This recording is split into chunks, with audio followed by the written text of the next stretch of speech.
Bem, bom dia a todos. Dia 26/10/2020, sétimo B. Vamos dar início hoje ao nosso tema atos administrativos. Então, vamos lá, gente, retomando aí. Então, atos que são praticados pela administração pública, nem todos os atos que são praticados pela administração pública são atos administrativos, né? Então, o ato administrativo é espécie do gênero ato da administração pública. Por quê? Quando a gente pega os atos da administração pública, nós dividimos ele em dois grupos: os atos ajurídicos e os atos jurídicos. Os atos ajurídicos são aqueles praticados pela administração pública, mas não traz qualquer consequência na órbita jurídica. Então, ele não modifica, ele não extingue, ele não cria nada na órbita jurídica. Esse ato meramente material, ele não é um ato administrativo. Nós temos o outro grupo de atos que são praticados pela administração pública, que são aqueles que trazem consequência na órbita jurídica. E esse grupo nós vamos dividir em dois. Os atos que são praticados pela administração pública e são regidos por normas de direito privado, esses também não são atos administrativos, eles seguem a regra do Código Civil, do direito privado, né?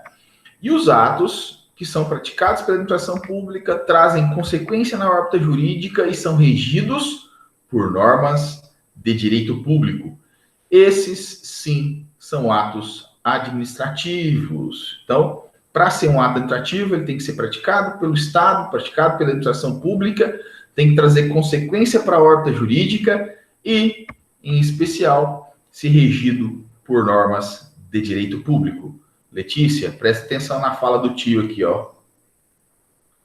Todo ato da administração pública é ato administrativo, mas nem todo ato administrativo é ato da administração pública. Verdadeiro ou falso?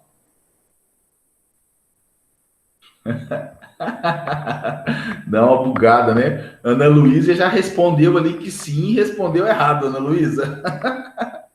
Ó, presta atenção. Ó, vou repetir. Todo ato da administração pública é um ato administrativo, mas nem todo ato administrativo é ato da administração pública? Não, é o contrário. É o contrário. Todo ato administrativo é ato da administração pública, mas nem todo ato da administração pública é um ato administrativo. Por quê? Nós temos alguns atos da administração pública que são ajurídicos. Nós temos alguns atos da administração pública que são regidos por norma de direito privado. E esses não são atos administrativos. Beleza? Atenção a isso, que isso costuma aparecer em prova. Tá bom? Bom, delimitado o nosso tema, então, vou passar um conceito que, inclusive, está no material de vocês, que eu vou passar para vocês, tá? Material que são os slides, né? É o conceito que é o seguinte. Olha só. O que é ato administrativo? Toda a prescrição unilateral, juízo ou conhecimento, predisposta à produção de efeitos jurídicos, expedida pelo Estado ou por quem lhe faça as vezes, no exercício de suas prerrogativas e como parte interessada numa relação, estabelecida na conformidade ou na compatibilidade da lei, sobre o fundamento de cumprir finalidades assinaladas no sistema normativo, sindicável pelo judiciário. Então, esse conceito, ele traz alguns pontos importantes. Primeiro, trata-se de um ato que tem disposição para a produção de efeitos jurídicos. Se for ajurídico, não é ato administrativo. É a primeira discussão que a gente fez. Tá? Tem que estar predisposto à produção de efeitos jurídicos. Esse ato é expedido pelo Estado ou por quem faça as vezes. E esse ato ele pode ser sindicável pelo Poder Judiciário. Olha só, observação importantíssima. Todo e qualquer ato praticado pela administração pública pode ser sindicável quanto à sua legalidade pelo Poder Judiciário. Então, meus queridos, todo e qualquer ato praticado pelo poder público, quanto à sua legalidade, pode ser revisto, pode ser discutido pelo Poder Judiciário. E aí, nesse conceito, talvez você não tenha percebido, né? Mas tem uma parte desse conceito que fala que esse ato tem que ser regido por norma de direito público. Nós estamos discutindo sobre normas de direito público. Como que eu sei que esse conceito está falando sobre normas de direito público? Ele fala assim, ó, no exercício de suas prerrogativas. Quando eu falo prerrogativa do Estado, né? Prerrogativas e sujeições, nós estamos falando em aplicação do direito público. Beleza, até aí? Podemos seguir? Sim? Então vamos lá, ó. Nós temos um conjunto de elementos, conjunto de requisitos para formar o ato administrativo. O ato administrativo ele vai estar pronto, formado, acabado, a partir do momento que ele apresentar todos os requisitos, todos os elementos de sua confecção, de sua elaboração. Parte da doutrina aponta que são 5 requisitos. Parte da doutrina aponta que são 7 requisitos. Doutrina majoritária, 5 requisitos. Doutrina minoritária, 7 requisitos. Professor, nós vamos estudar então a majoritária, né? Não, não vamos. Vamos estudar a minoritária. Por quê? Porque a minoritária também cai em prova. E se você aprender a minoritária, automaticamente você aprende a majoritária. Tá bom? Então, nós vamos estudar a corrente minoritária, apontando para vocês 7 requisitos, 7 elementos de confecção, de elaboração do ato administrativo. Quais são esses 7 elementos? Primeiro elemento, primeiro requisito, agente público competente. Para criar um ato administrativo, para confeccionar um ato administrativo, para ele estar perfeito, pronto, né? Eu tenho que ter a atuação de um agente público competente. Então, nós temos que definir com vocês 2 coisas. Primeiro, o que é agente público, o que é competência. O que é um agente público? O que é um agente público competente? O que é competência? Bom, agente público, vamos lá. Conforme a gente vai estudar o semestre que vem, se Deus quiser, presencialmente, né, no Direito Administrativo 2, com a graça de Deus, se ele assim permitir, nós estaremos estudando agentes públicos. E a terminologia agente público hoje é a mais abrangente, tá? Envolve aí 7 categorias distintas.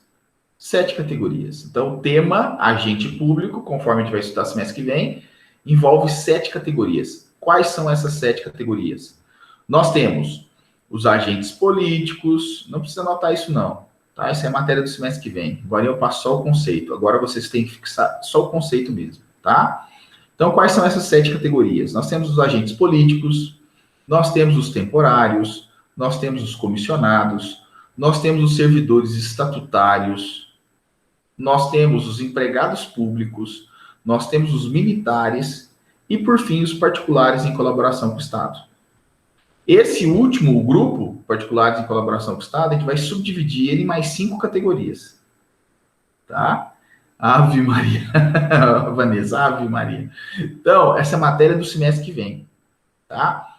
Para hoje, o que eu quero que vocês lembrem? Apenas e tão somente. Qual o conceito, né? Qual a ideia de agente público? Quem é agente público no Brasil? São pessoas físicas que, independentemente de remuneração ou autoridade, desempenham uma função pública, tá? Então, ó, aqueles que quiserem anotar um conceito de agente público, bem simples. Pessoa física que, independentemente de remuneração ou habitualidade, desempenha uma função pública, função em sentido amplo, tá? Bom, esse conceito é novidade para vocês? Não é. Não é. Por que não? Lá no direito penal, artigo 327, né, do Código Penal, vocês já estudaram esse conceito, mas utilizando-se de uma terminologia desatualizada. Né? O Código Penal é da década de 40 do século passado. Né? Então, a terminologia que eles usam lá não é atualizada. E qual que é a terminologia que eles usam lá no 327 do Código Penal? O nome funcionário público. Mas perceba, o conceito é o mesmo. São pessoas que, independentemente de remuneração e autoridade, lá vai estar assim, ó. Desempenho, cargo, emprego e função. Lá está assim. Aqui nós falamos, são pessoas físicas que, independente de remuneração e autoridade, desempenham função pública em sentido amplo. O que é função pública em sentido amplo? Cargo, emprego e função. Sentido restrito. Tá bom? Então, esse é o agente público. Essa pessoa que desempenha uma função pública. Perceba que no conceito está lá, independentemente de remuneração ou habitualidade. Precisa receber do Estado para ser agente público? Não. Precisa desempenhar a função habitualmente? Também não. Né? O grande exemplo aí vem dos particulares em colaboração com o Estado. A Ana Luísa, ela é membro do tribunal do Conselho de Sentença, tribunal do júri, ela está lá como jurada. Ela faz isso de forma habitual? Não. Ela recebe para estar ali? Não. Mas a função que ela está desempenhando é uma função pública? É. Então, durante o período que ela estiver desempenhando essa função, ela é um agente público? Sim. A Andressa, da mesma forma, a Andressa está agora ajudando nas eleições. Vai ser mesária nas eleições. Para ser mesária nas eleições, a Andressa está recebendo para estar lá? Não. Não. Né? Ela faz isso de forma habitual? Também não. Mas a função que ela está desempenhando é uma função pública? Sim. Então, ela é um agente público durante esse período das eleições? Sim, é um agente público. Tá? Bom, então esse é o primeiro elemento. Que não basta ser agente público, né? Agente público competente. O que é competência nesse caso? Essa pessoa física que está desempenhando essa função, está desempenhando essa função por determinação legal. Determinação legal. Competente não é quem quer, mas sim quem a lei determina. É aquela pessoa que desempenha aquela função em razão da lei. Letícia, quem é o responsável pelo inquérito policial?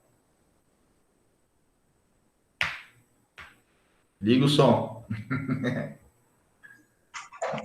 Professor, a internet está travando aqui, eu não entendi o que você falou. Quem é o responsável pelo inquérito policial? O inquérito é feito pelo delegado, não é?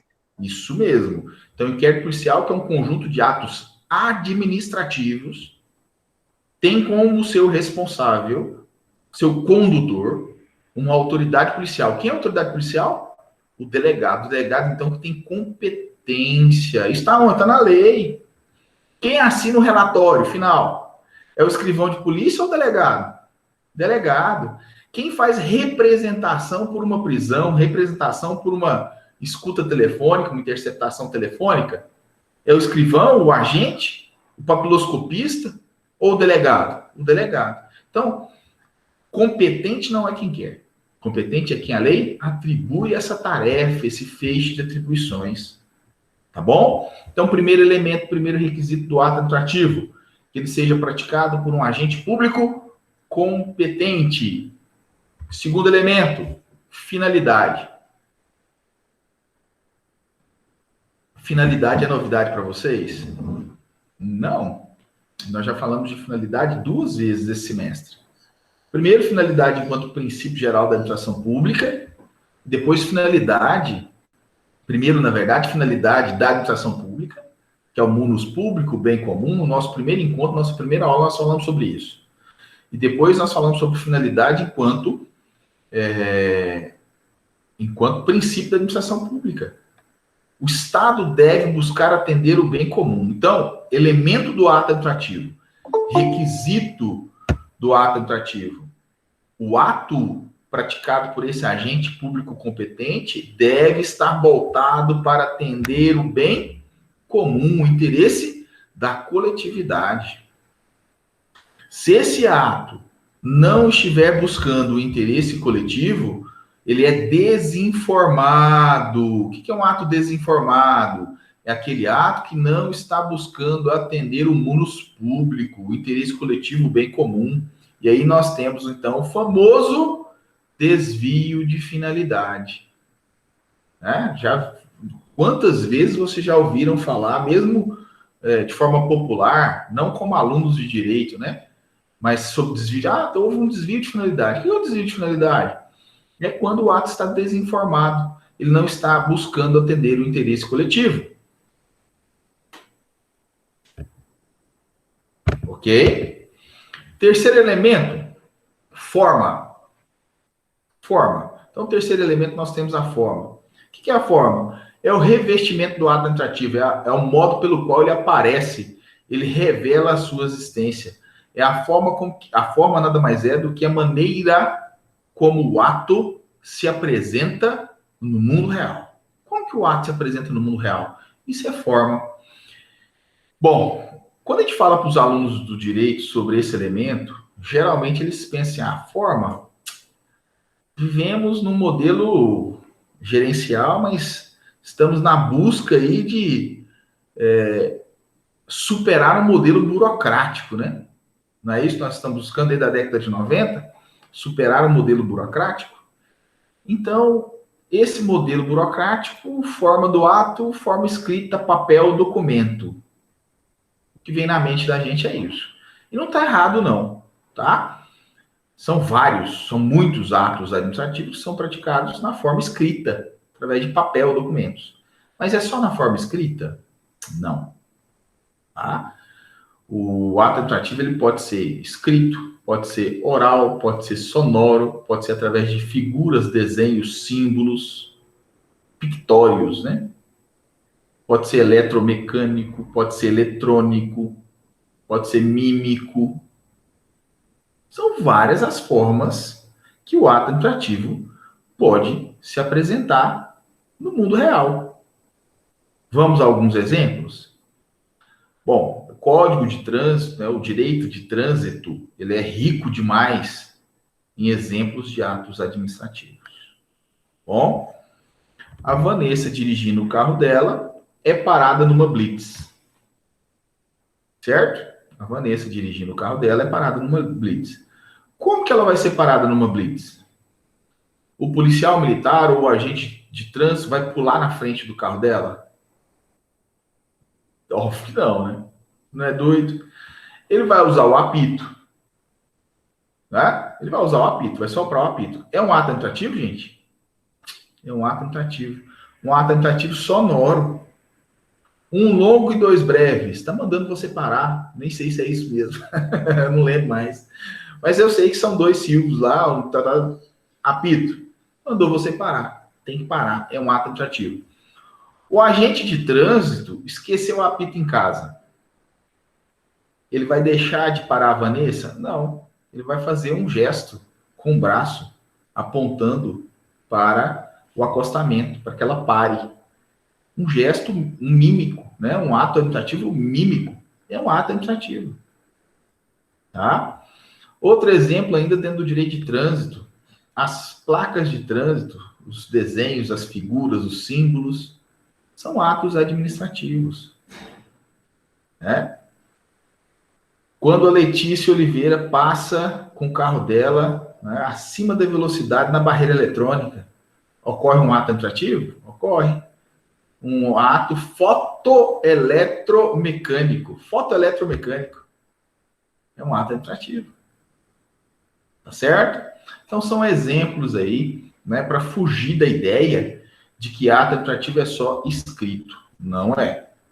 Em sua grande maioria, né, a gente pode falar que são escritos, são documentos, sim, mas não são apenas documentos. No material que eu estou passando para vocês, eu não sei se eu já passei para o WhatsApp de vocês, não, né? Agora eu vou estar passando esse material para vocês. Tem uma fala, tem uma frase no conceito de forma que eu queria que vocês prestassem atenção, tá? Essa observação que está no conceito de forma já apareceu algumas vezes em provas de concurso público. Olha só, o conceito que está lá para vocês é o seguinte: forma é o modo pelo qual o ato aparece, revela a sua existência. é necessária a validade do ato. Aí vem a observação, ó. A inexistência de forma leva à inexistência do ato, enquanto sua inobservância leva sua nulidade. Então, olha só. Se não tem forma, o ato inexiste. Mas, se tem uma forma prescrita em lei e você não respeita essa forma, ele é nulo. Por exemplo, né, o ato tem que ser de forma escrita.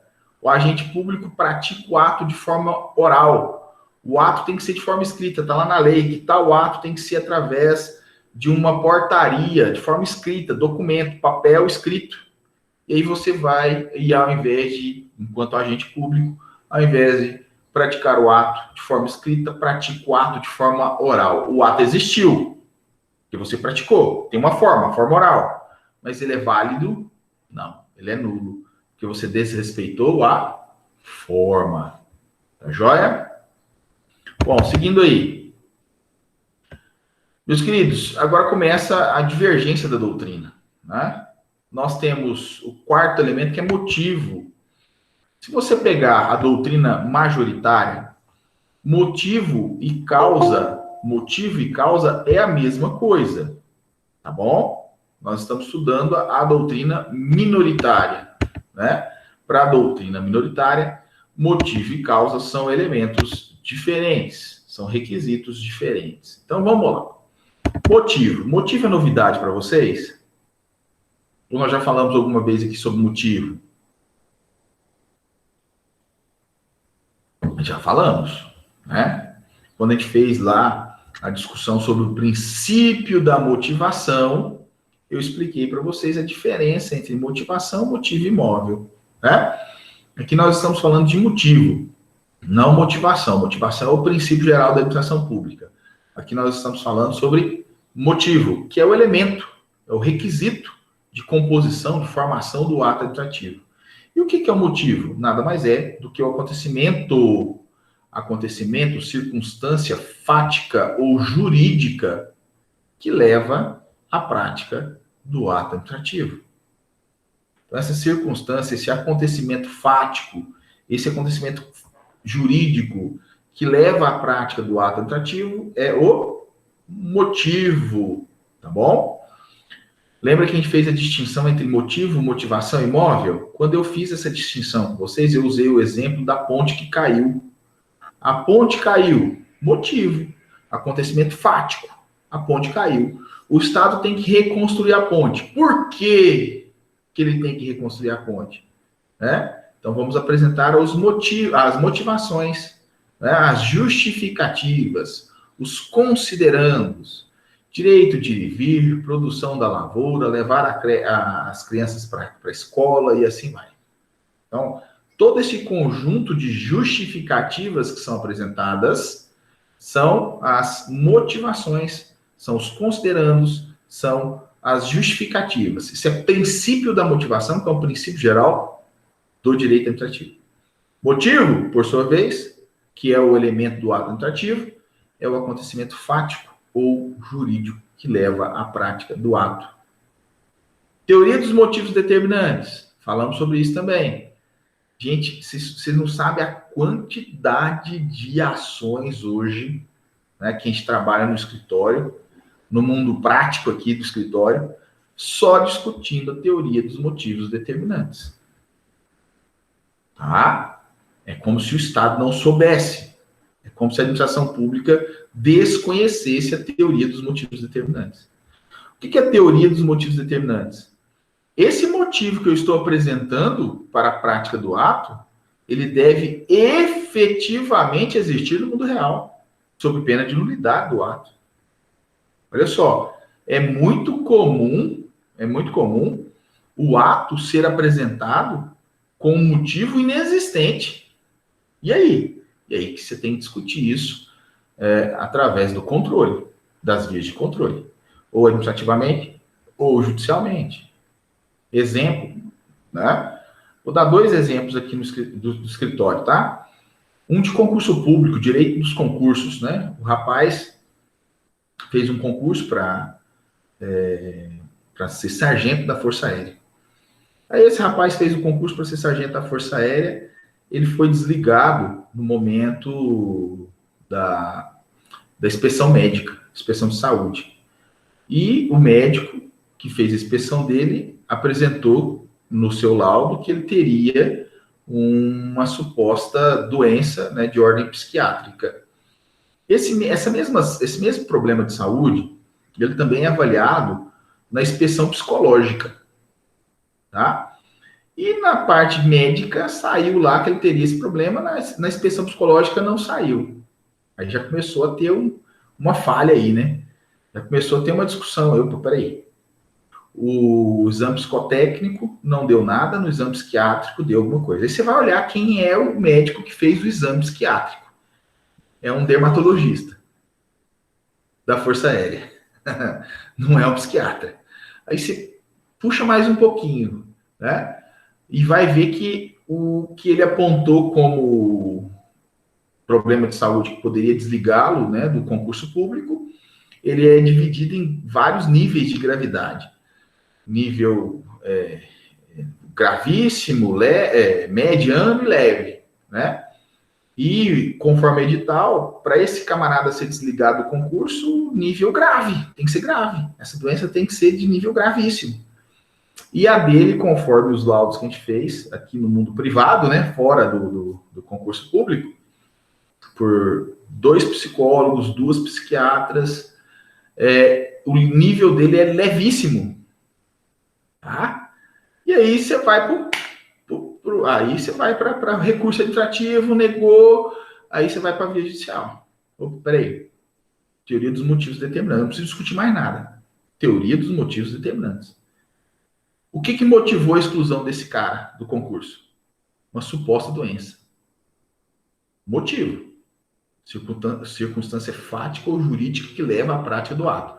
Qual ato? Declaração de inaptidão. Ele existe no mundo real?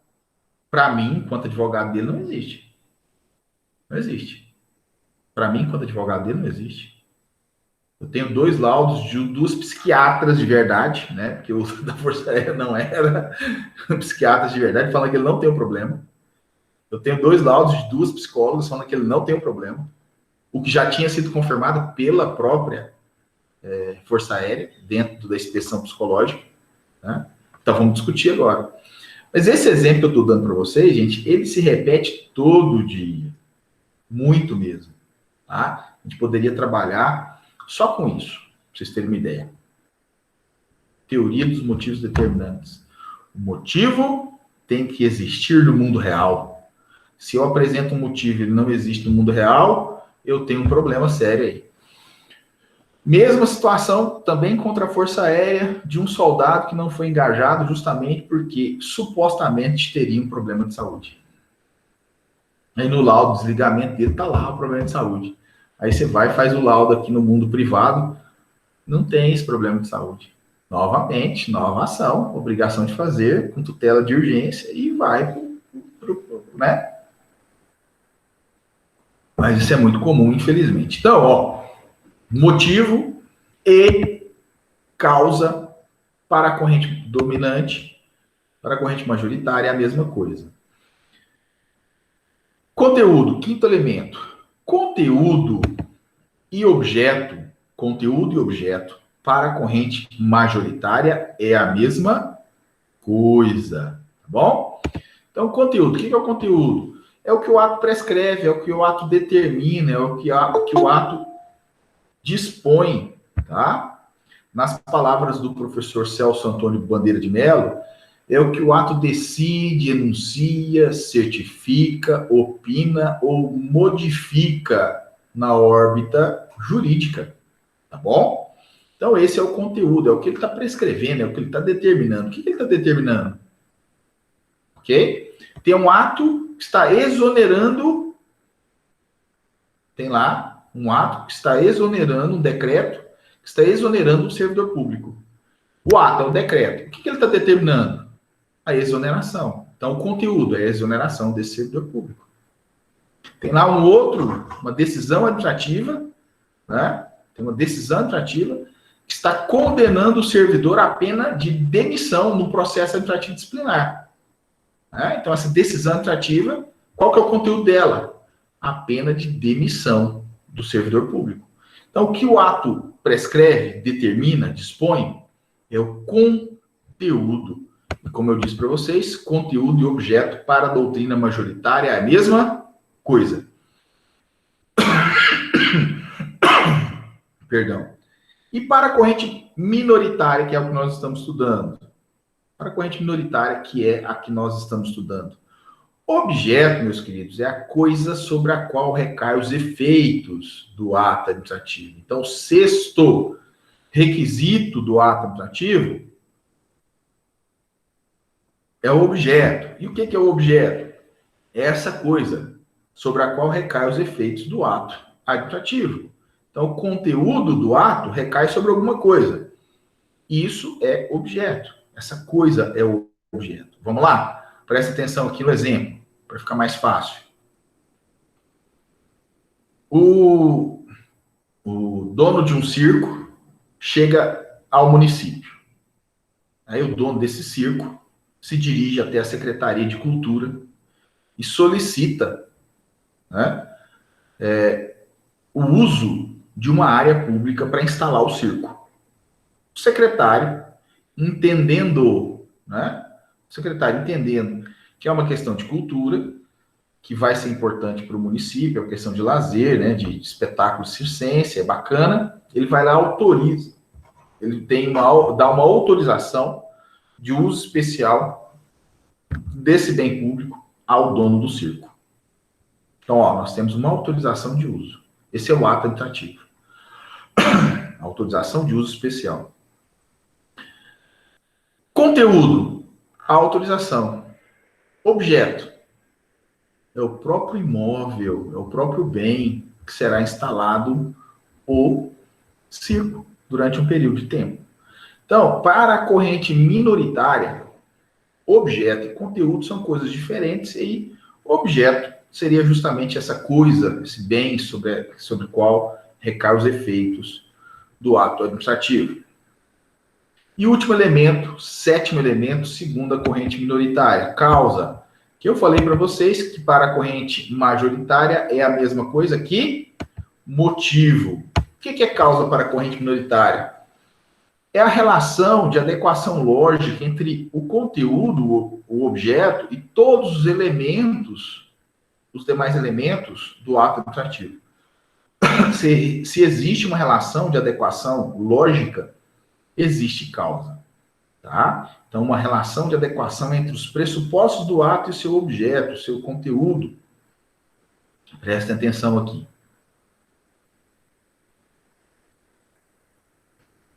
Vocês vão entender exatamente o que é causa, essa relação de adequação lógica. Lembra o exemplo que eu dei para vocês da ponte que caiu? A ponte caiu, foi levada pela enchente, a ponte caiu. Motivo, acontecimento fático ou jurídico, a ponte caiu. O que nós temos que fazer? Reconstruir a ponte. Então, em razão da enchente ter levado a ponte, a reconstrução dela é algo lógico, sim ou não? Sim. Mas, ao invés disso, o poder público vai construir uma nova creche do lado de lá do rio. Tem adequação lógica? Não. Percebeu? Então, tem que ter uma relação de adequação lógica entre todos os elementos, né? Em especial entre o objeto, o conteúdo e os demais elementos do ato administrativo. Meus queridos, então, esses são os elementos do ato, tá? Agora a gente vai falar sobre alguns pontos. Perfeição, validade, eficácia e vigência do ato administrativo. Perfeição, validade, eficácia e vigência do ato administrativo. Então, inicialmente, cuidado. Muito cuidado. Quando se fala em ato administrativo perfeito. O que é o ato administrativo perfeito? É aquele que está pronto, está acabado, está formado, ele é completo. Para ele ser completo, ele precisa de quê? De ter todos os seus requisitos, todos os seus elementos. Se ele tem todos os requisitos, ele está pronto. Ele é perfeito. Ok? se ele tem forma, se ele tem agente, se ele tem finalidade, se ele tem conteúdo, se ele tem objeto, se ele tem todos os elementos de composição, de formação, esse ato é um ato perfeito. Bom, prestem atenção aqui. Isso tudo que eu estou falando está no material que eu vou disponibilizar. Presta atenção aqui, gente. Olha só. Olha a pergunta que aparece nas provas. O ato administrativo perfeito, ele pode ser ilegal e ainda assim perfeito?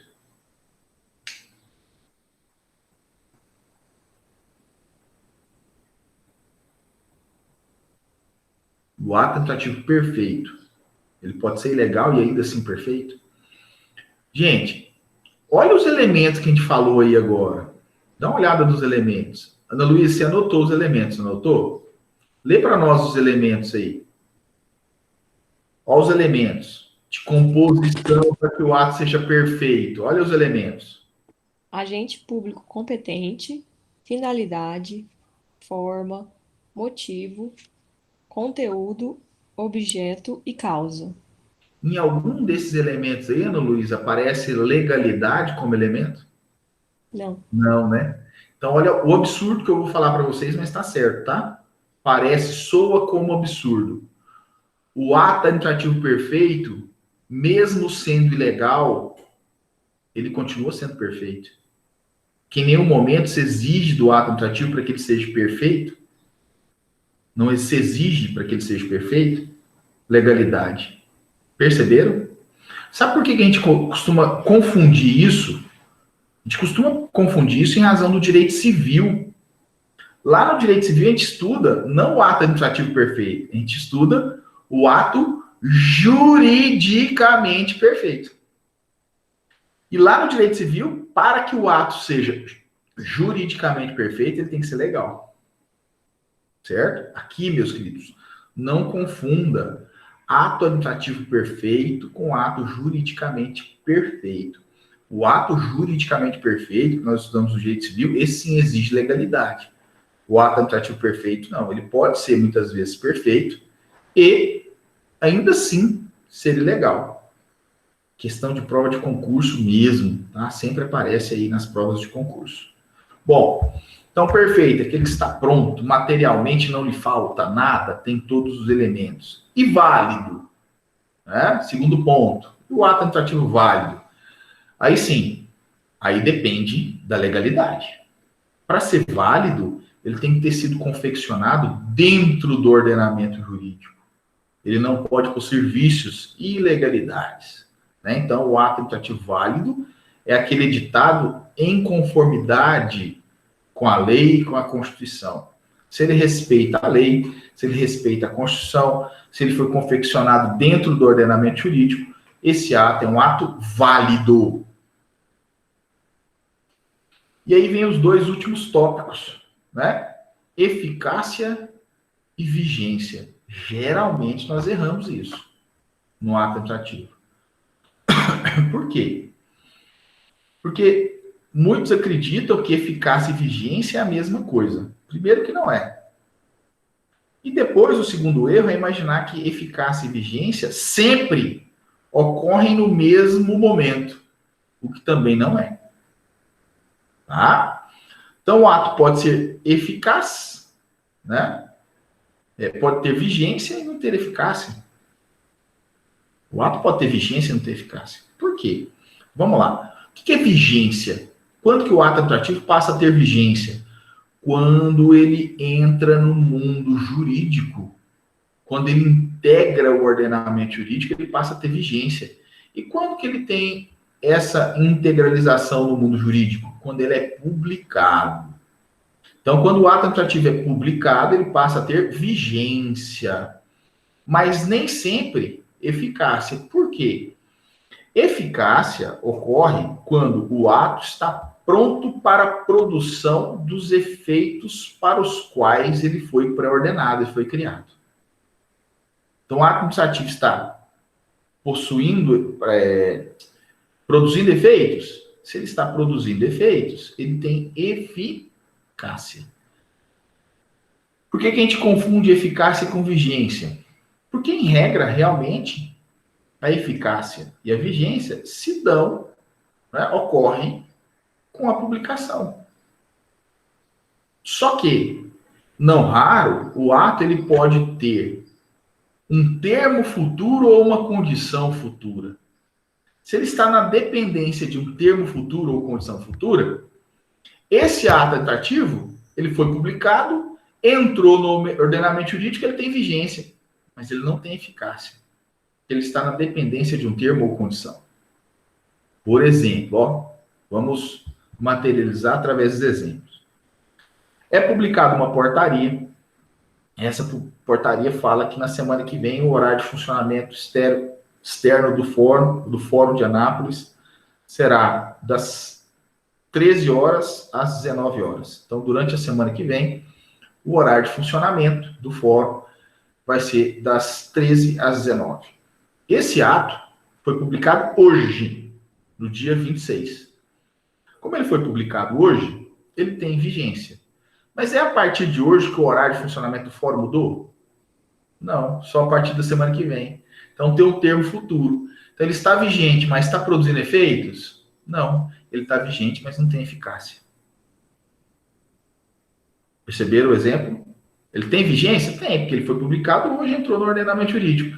Mas ele tem eficácia? Não, ele está na dependência de um termo futuro, que é segunda-feira da semana que vem, que não vai ser também, porque segunda-feira da semana que vem é feriado, então é terça, dia 3. Tá joia? Tranquilo? Entendemos, então, perfeição, validade, eficácia e vigência? Sim? Vamos lá, continuando. Efeitos do ato administrativo. Efeitos do ato administrativo. O ato administrativo, ele é pré-ordenado para a produção de algum efeito. Esse efeito, ele é próprio, né? Mas, não raras vezes, o ato ele produz efeitos próprios e impróprios, ou seja, efeitos desejados e efeitos não desejados. Os efeitos próprios do ato administrativo são aqueles buscados, pretendidos pela administração pública. Quando a administração pública pratica um ato administrativo, ela está buscando a produção de um efeito próprio, aquele pretendido, querido, buscado pela administração pública. Agora, como eu disse, muitas vezes, além desse efeito principal, vamos colocar assim, né, querido pela administração pública, tem outros efeitos que não eram buscados que ocorrem. Quer ver o exemplo? Para materializar? Então, efeitos próprios são os efeitos para os quais o ato se preordena ou que se destina. Impróprios são os que ocorrem sem que o ato para isso estivesse preordenado ou destinado. Não são queridos, mas ocorrem assim mesmo. Olha aqui, ó. Lembra o exemplo do circo que chegou na cidade? O bem, ele foi autorizado o uso do bem porque ele está desafetado. Ele não está sendo utilizado pela administração pública para cumprir com o papel, com o serviço público. Então, como ele está desafetado, ele foi autorizado o uso dele pelo particular. Então, está lá o circo instalado e a administração pública vende o bem, aliena o bem. Ela pode fazer isso? Atendido uma série de requisitos, ela pode. Tá?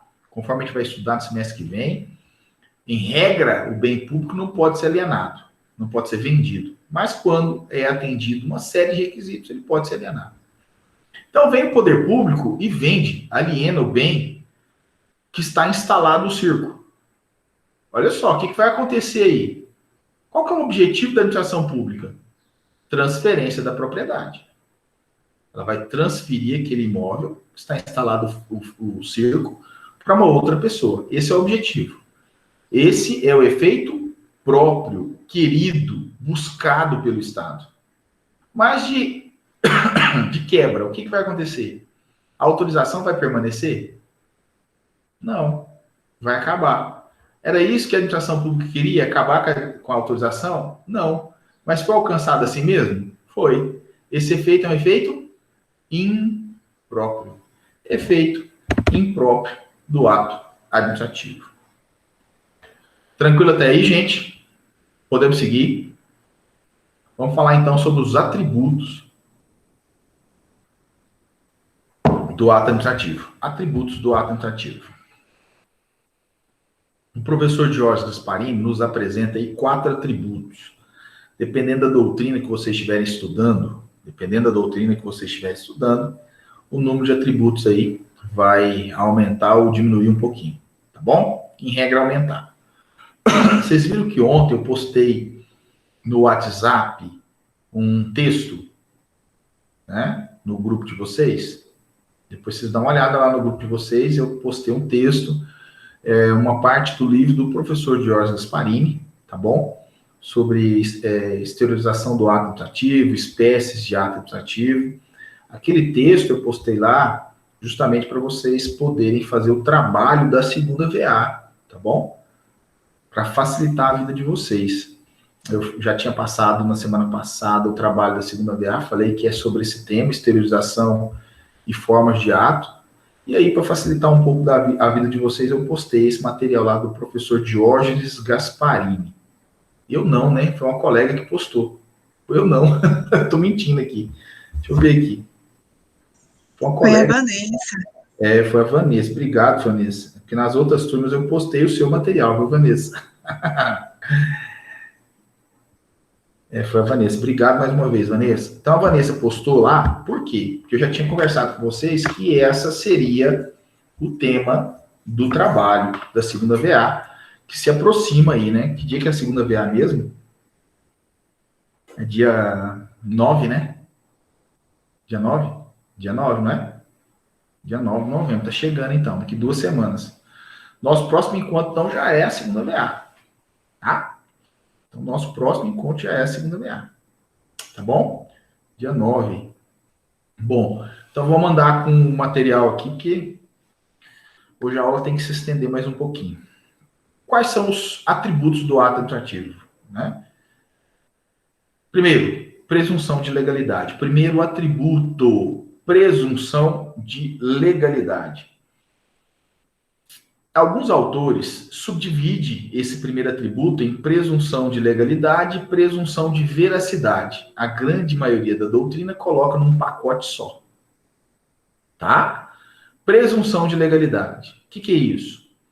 Você, que é o destinatário do ato administrativo, você que vai sofrer os efeitos do ato administrativo, você deve presumir que o ato é legal e verdadeiro. Isso é presunção de legalidade. Se a presunção é de ordem absoluta, óbvio que não, né? Óbvio que não. Tá? Então, primeiro atributo, presunção de legalidade. O destinatário do ato deve presumir que o tal é verdadeiro, é legal. Beleza? Bom, segundo atributo, imperatividade, poder extroverso. Imperatividade, poder extroverso. O que é isso? Alguns atos... antes de falar disso, presta atenção aqui. Esse primeiro atributo, presunção de legalidade, é um atributo de todo e qualquer ato administrativo. Todo e qualquer ato administrativo tem como atributo a presunção de legalidade. Os outros 3 atributos que a gente vai falar aqui depende. O ato pode ou não ter esse atributo, conforme previsão legal. Tá joia? Então, segundo atributo, todo ato tem a imperatividade, esse chamado poder extroverso? Não. Alguns atos possuem como atributo o poder extroverso. O que é isso? É uma qualidade, né, de impor situações de observância obrigatória. Tem alguns atos que são de observância obrigatória. O Estado aplica o ato e você, que é o destinatário do ato, não tem o que discutir, tem que cumprir. Então, quando você recebe um ato, você tem que cumprir esse ato, em regra, esse ato está relacionado ao poder de polícia, algum outro poder da administração pública, nós temos o chamado atributo da imperatividade. Os destinatários desse ato, independentemente da sua manifestação de vontade, concordância, têm que cumprir com esse ato. Terceiro atributo, exigibilidade. que é exigibilidade enquanto atributo? Alguns atos impõem, né, o seu destinatário independentemente da manifestação do Poder Judiciário. Esse destinatário tem uma obrigação, né? Essa obrigação é imposta a ele e ela é exigível. Exemplo, professor, multa de trânsito. A multa de trânsito é exigível. Não, qualquer multa aplicada pelo Estado. Qualquer multa aplicada pelo Estado. Ela é exigível. Não paga não para você ver. O que vai acontecer? Né? Vai ser encaminhado para a dívida ativa, vai ser elaborada uma certidão da dívida ativa e você vai ser cobrado numa ação ordinária ou executado? Executado, execução fiscal. Por quê? Porque a multa é exigível. A multa é exigível, tá? Bom, então, a exigibilidade, o ato que tem como característica, como atributo a exigibilidade, impele o destinatário à observância das obrigações que lhe são impostas, sem o apoio do Poder Judiciário. Não precisa buscar o apoio do Poder Judiciário. E a grande diferença da exigibilidade, que é o terceiro atributo, com o quarto atributo, a autoexecutoriedade, é que a autoexecutoriedade pode impelir materialmente o administrado. O que é isso, professor?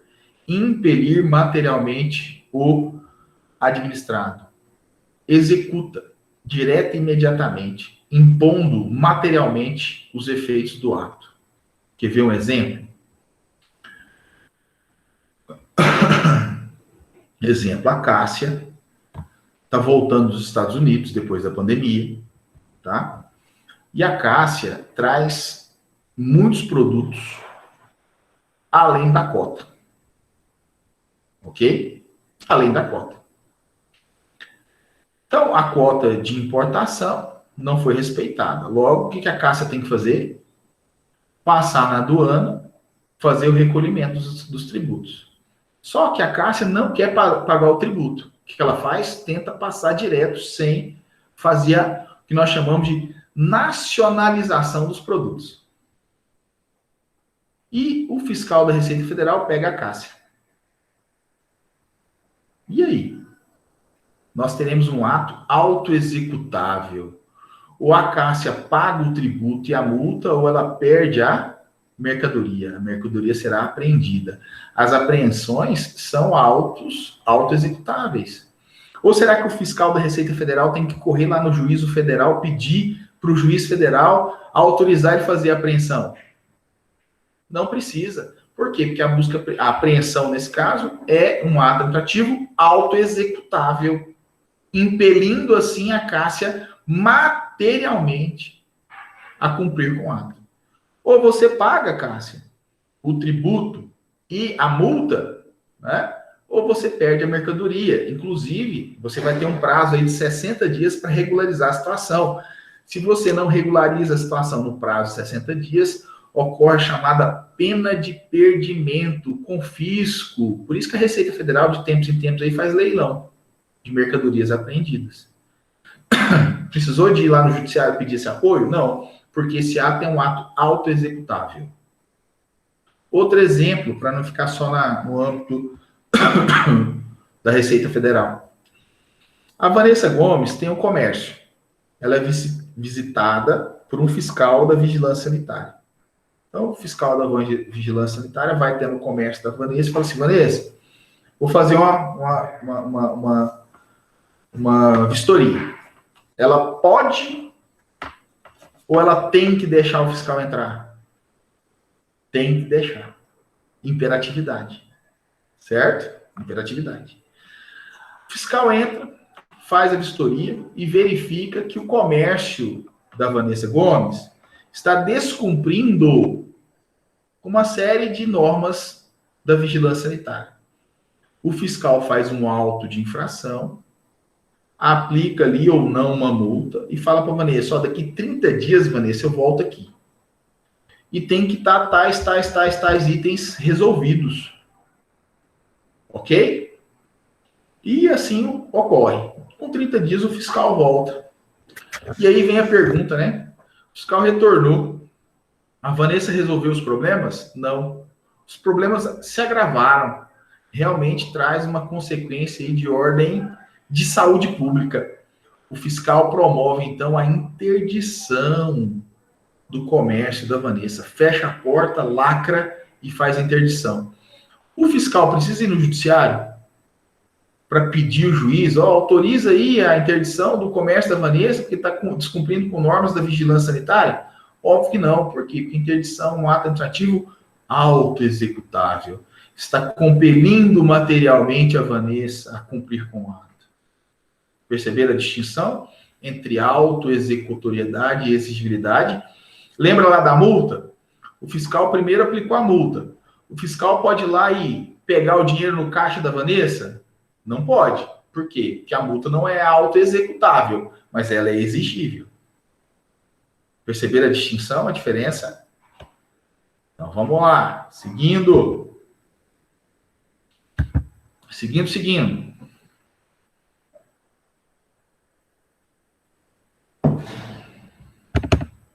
Desfazimento do ato administrativo.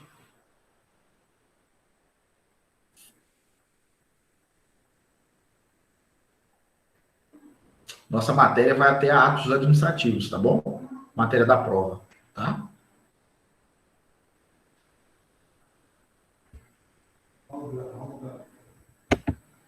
Só um minutinho, gente. Deixa eu pegar mais água ali, que o tio tá com a garganta ruim já na segunda-feira. Espera aí só um pouquinho.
Vamos lá então, retornando aqui. Desfazimento do ato administrativo. Nós temos 3 ferramentas para desfazer o ato administrativo. Quais são essas 3 ferramentas? Anulação, revogação e cassação, tá? Então, o professor Diógenes Gasparini nos apresenta aí 3 ferramentas para desfazer o ato administrativo. Perceba que é desfazer, não extinção. Nós não estamos falando de extinção. Extinção é mais amplo, tá? Essa forma de desfazimento também leva à extinção? Leva, mas extinção nós temos outras ferramentas de extinção. Aqui nós estamos falando no primeiro momento do desfazimento do ato administrativo. Então, quais são essas ferramentas? Primeiro, anulação. Quando o ato administrativo será anulado? Quando ele for atingido por um vício, por uma ilegalidade. Se o ato administrativo foi confeccionado fora do ordenamento jurídico, se ele possui vícios, ilegalidades, a consequência lógica disso é a anulação, que ele seja declarado nulo. Bom, quem tem que declarar esse ato nulo? Quem pode declarar esse ato nulo? Inicialmente, lembrado o princípio da autotutela administrativa, né?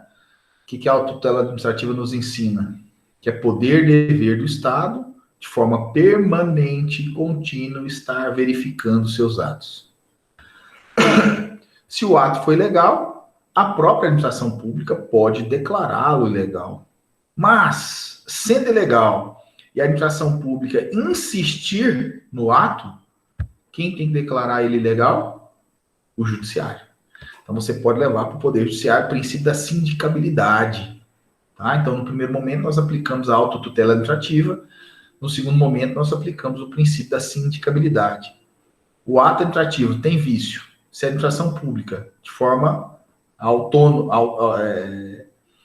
voluntária, não corrige o defeito, não sana esse problema, né, declarando nulo ou realmente corrigindo o defeito, o caminho que nos resta é levar esse problema ao Poder Judiciário e, através de sentença, declarar o ato nulo. Tá? Bom, qual o efeito que traz a anulação? Efeito ex nunc ou efeito ex tunc? Ou seja, retroage, né? Efeito ex tunc, ou não retroage dali para frente, efeito ex nunc. O que vocês acham?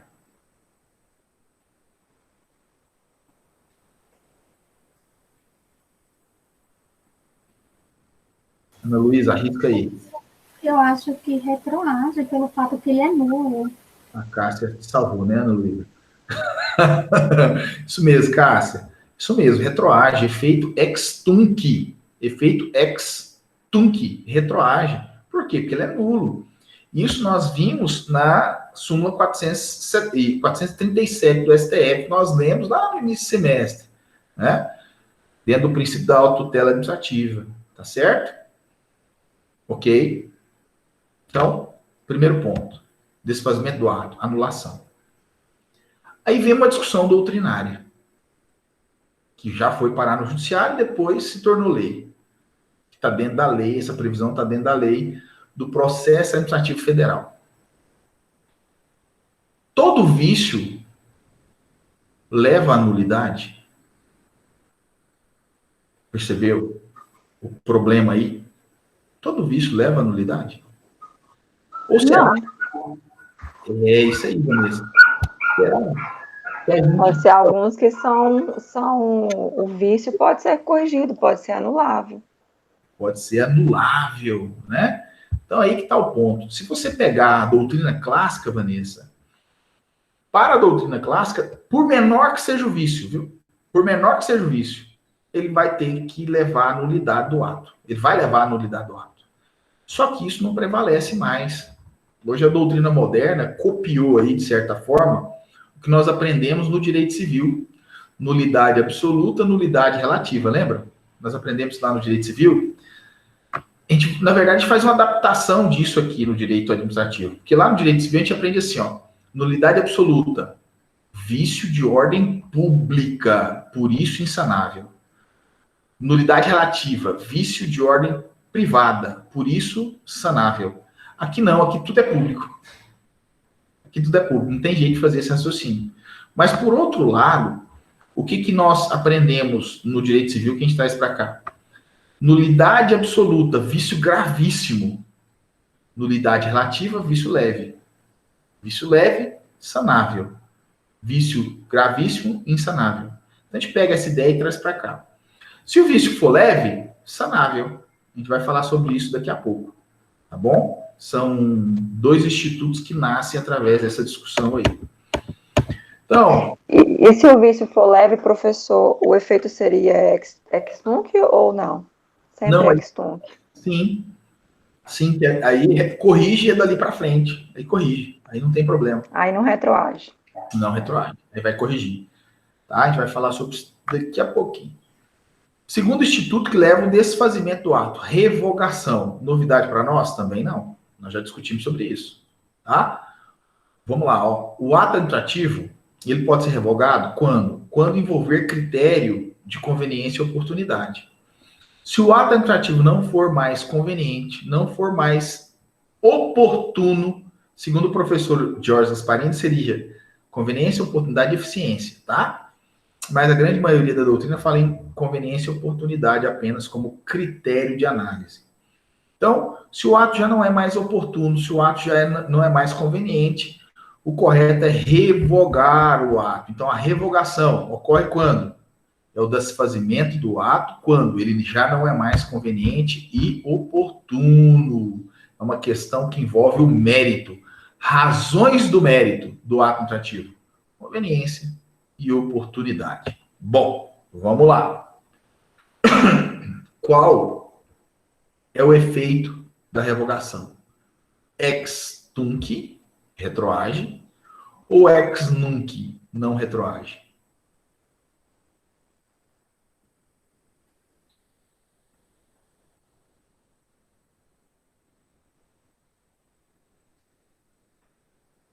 Ex tunc, retroage, ou ex nunc, não retroage? Perceba, aqui não é um vício. Não retroage. Aqui é uma questão de conveniência e oportunidade. Deixou de ser conveniente, deixou de ser oportuno. Então, não retroage. Então, a revogação tem como efeito ex nunc, não retroage. Certo? Por quê? Porque está sendo feita análise de mérito do ato administrativo. Tá? Está sendo feita análise de mérito do ato administrativo. É como se surgisse um estado de uma nova conveniência que precisasse, revoga aquele ato e faz-se um novo. Surge-se esse, né? É isso mesmo. Certo? Bom, vamos lá. Cassação, última forma de desfazimento.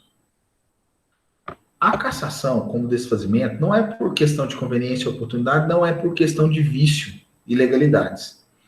Na verdade, quem pratica o ato irregular aqui é o particular, quem recebeu os benefícios do ato administrativo.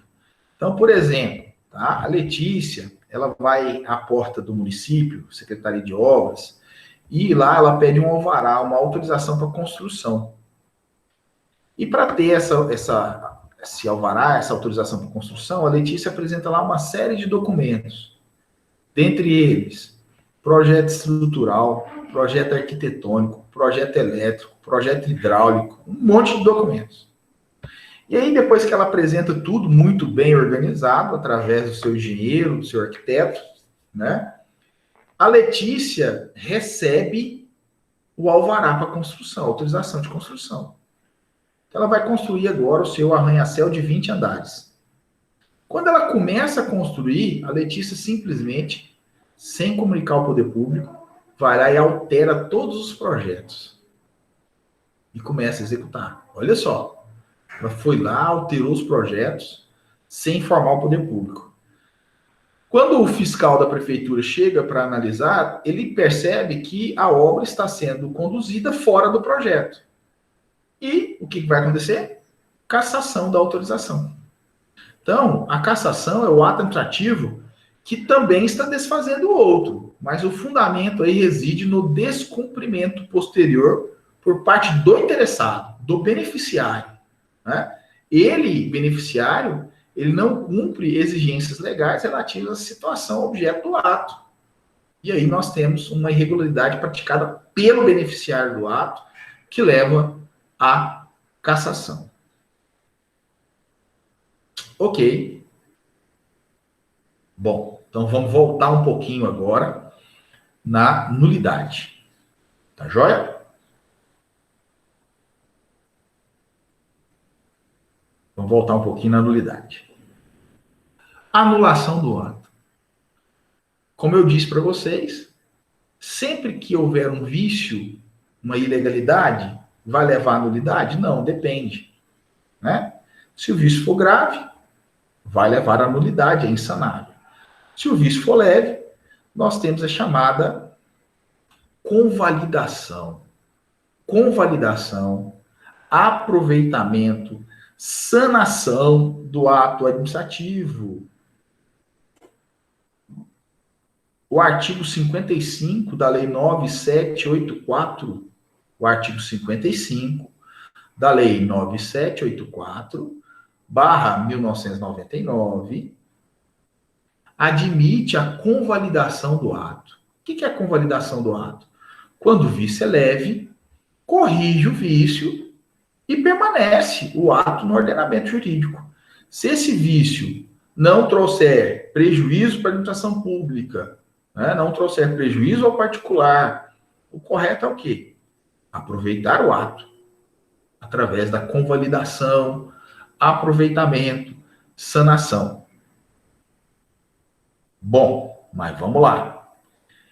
E se, né, a pergunta de vocês, né, começa assim, e se o vício foi insanável, professor? Qual que é a regra? A regra é a declaração de anulação. Mas e se, né, já tiver passado muito tempo, por exemplo? E aí? Imagina a seguinte situação, gente, ó. O bem foi doado pelo Estado de Goiás para uma família em 1940. Tem muito tempo. Tô colocando assim muito tempo, mas não precisava ser tanto tempo assim, não. A gente vai ver que não precisava ser tanto tempo assim, não. 1940. Já tem muito tempo. E houve um vício na doação. E esse imóvel já tem uma linha sucessória aí, ó. Em 1940 já passaram aí 10, 15, 20 donos desse imóvel. Hoje, em 2020, se descobre que houve um vício. Será que a gente vai anular esse ato? Olha o prejuízo à sociedade que a gente vai estar causando. Né? Olha só. Olha a insegurança jurídica que nós vamos gerar. Percebeu? Então, meus queridos, em razão de outros princípios, se relativiza a legalidade. E aí nós temos a chamada confirmação do ato atrativo. O ato está sendo confirmado no ordenamento jurídico.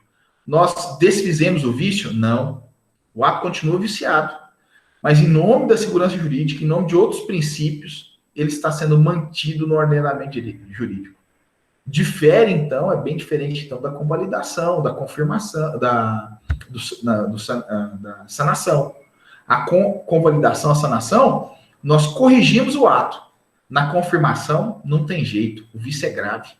Só que, como ele já aconteceu há muito tempo, ele é mantido no ordenamento jurídico. Quando não houver prejuízo a terceiro e ao interesse público, né? Recomendar. Então, nesses casos, quando já se passou muito tempo, a recomendação é justamente essa, que se mantém o ato, mesmo ele sendo viciado.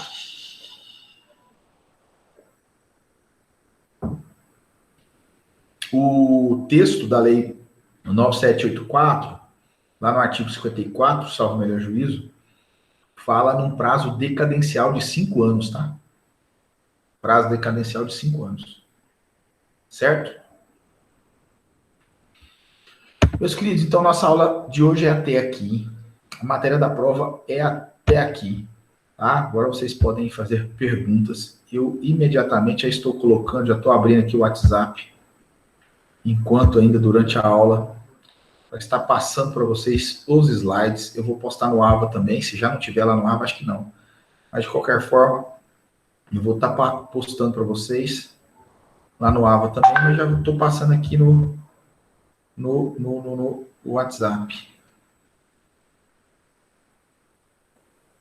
Se eu achar a turma de... Ah, achei. Vamos lá. Atos administrativos. Tá aí no WhatsApp de vocês, tá? Atos administrativos, tá bom? Tudo que nós discutimos hoje. Por favor, perguntas agora para a gente poder encerrar a aula bem bacana, assim, com muita pergunta. Professor, Fala, Letícia. eu não sei se eu entendi direito essa questão da confirmação do ato. Essa confirmação é, por exemplo, se dentro desses 5 anos, tá, porque é prazo decadencial de 5, certo? Então, depois dos 5 anos. Então, depois de 5 anos, seria... Antes desses 5 anos, ele seria um ato nulo, de nulidade absoluta, mas passados 5 anos, tendo em vista a segurança jurídica ou algum outro princípio, ele se mantém, é isso? Isso mesmo. Ah, tá. Exatamente isso. Isso tem previsão expressa na lei 9784, que é a lei do processo administrativo federal. E essa lei, se vocês forem olhar, a maioria dos estados, dos municípios, fizeram Ctrl+C e Ctrl+V dela, tá?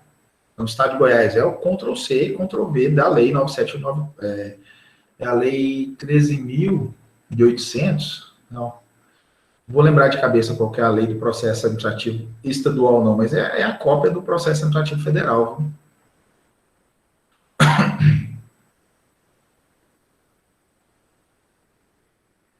Professor, Fala, Ana Flávia. eu estava respondendo aqueles questionários que o senhor postou e eu fiquei com uma dúvida no negócio. Depois, se você puder olhar para mim, eu estava o conceito lá de fundação pública e estava exatamente como o senhor passou para a gente, só que lá deu como falso aí.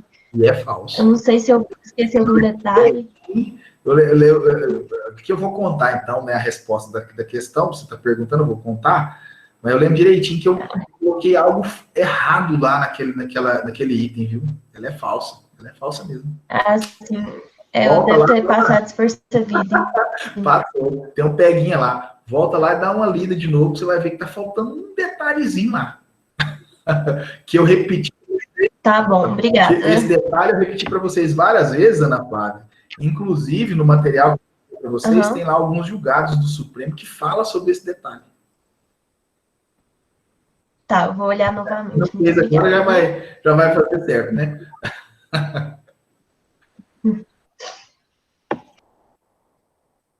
Mais perguntas? Vanessa, Letícia, Andressa, Cássia. Tá tranquilo. Quem que é Auroch? O que é Auroch? Tá parecendo Auroch? Não é o Edson, não? Sou eu, professor, é porque é o meu e-mail. Ah, é o seu e-mail que aparece, é o seu nome. Beleza. E ele tava sumido, Edson. Tava sumido, não tava?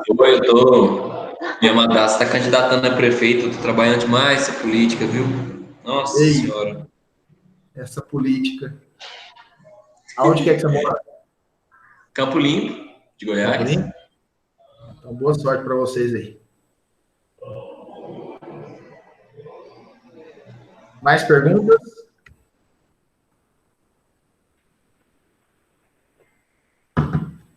Tá desligado. Professor. Seu som, Vanessa. Foi Débora, pode falar. Professor, eu fiquei assim um pouquinho na dúvida a respeito do desfazimento dos atos administrativos e da extinção por completa. O senhor falou que a extinção ela é mais ampla, né? Isso, tem outros requisitos, outros institutos para extinguir. Ah, sim. Por exemplo, né? O ato ele é pré-ordenado para ser feito. Depois que ele foi feito, extinguiu o ato. É desfazimento? Não. É o fim natural do ato. Ah, entendi. Entendeu? Agora eu entendi. Então, assim, é meio que ele fosse criado com um tempo determinado, depois que ele cumpriu, acabou, não tem mais por que ter aquele ato. Exato. Entendi. Muito obrigada. De nada. E o Galizé tá firme aí, né, Débora? Ai, as criação da minha mãe, né, professor? Ontem a minha mãe foi a óbito, né? Meus sentimentos. Foi. Obrigada. Ela descansou, professor. Ela sofreu uma parada, né? E ela não resistiu a essa parada. E tem até algumas situações que os médicos eles não reanimam o paciente na situação que ela estava, até mesmo para não prolongar o sofrimento. Mas, assim, aí ela descansou, professor. Ela estava sofrendo muito daquela situação que ela estava. Meu querido, Deus abençoe a família de vocês aí, que vou ter o conforto aí para vocês. Eu sei que não é fácil. Não, né, não, mas ela deixou um legado, ela era uma mulher muito correta, trabalhadora, valorizava muito os estudos e me cobrava, professor. Quando eu chegava mais cedo em semana de prova, aqui em casa por volta das 10 horas, ela falava assim, uai, o que você está fazendo aqui? Você saiu mais cedo da aula? Por quê? Aí eu tinha que explicar, eu tinha que dar explicação para ela. Então eu valorizo muito os estudos, porque o legado que ela deixou, eu tenho que honrar ele também. É isso aí. Obrigada. Parabéns. Por isso. Deus te abençoe. Amém. Vamos lá, mais perguntas? Não? Então fiquem todos com Deus, até dia 16 agora, né? Porque dia 2 prova, dia 2 feriado, dia 9 prova, semana do dia 9 prova, dia 16 nós voltamos com aula, tá? Matéria da prova cumulativa até hoje, né? Até atos administrativos, em especial vai cair a arbitração indireta e atos administrativos, tá bom? Mas como eu disse, a matéria é cumulativa, então a matéria do semestre inteiro, tá? Obrigada, professor. Nada, até dia 16, então. Tchau. Obrigada, professor. Nada, Cássia. Mais, Débora.